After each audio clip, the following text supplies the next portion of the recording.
Cash transactions पर नए income tax नियम आ गए हैं। चलिए इन्हें फटाफट समझते हैं। सबसे पहले एक सीधा सवाल, अगर आप अनएक्सप्लेन्ड कैश जमा करते हैं तो पेनल्टी कितनी है?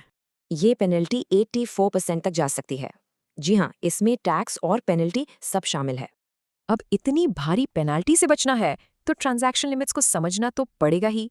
ध्यान रहे ये लिमिट्स एक दिन की नहीं बल्कि पूरे फाइनेंशियल ईयर की हैं। आपकी पर्सनल सेविंग्स अकाउंट के लिए साल की कैश डिपॉजिट लिमिट है 10 लाख रुपए और बिजनेस करंट अकाउंट वालों के लिए ये लिमिट काफी ज्यादा है, 50 लाख रुपए। लेकिन इन दोनों अकाउंट्स में एक बहुत ही की डिफरेंस है। चलिए देखते हैं। आप सोच रहे होंगे डिपार्टमेंट को ये सब पता कैसे चलता है? जवाब बहुत सीधा है। सारा खेल आपके पैन कार्ड का है। ये आपकी सारी फाइनेंशियल एक्टिविटीज को एक साथ जोड़ देता है। जैसे 50,000 से ज्यादा का कैश डिपॉजिट या बड़ी प्रॉपर्टी डील, सब कुछ आपके पैन से जुड़ा है। और इसी से बनती है आपकी पूरी फाइनेंशियल प्रोफाइल जो टैक्स अथॉरिटीज के पास होती है। बात सिर्फ कैश डिपॉजिट्स की नहीं है, दूसरे हाई वैल्यू ट्रांजैक्शंस भी डिपार्टमेंट के रडार पर हैं। जैसे क्रेडिट कार्ड का बिल, अगर आप साल में 1 लाख से ज्यादा कैश में पे करते हैं या फिर आपका टोटल बिल पेमेंट 10 लाख से ज्यादा है तो ये भी रिपोर्ट होता है।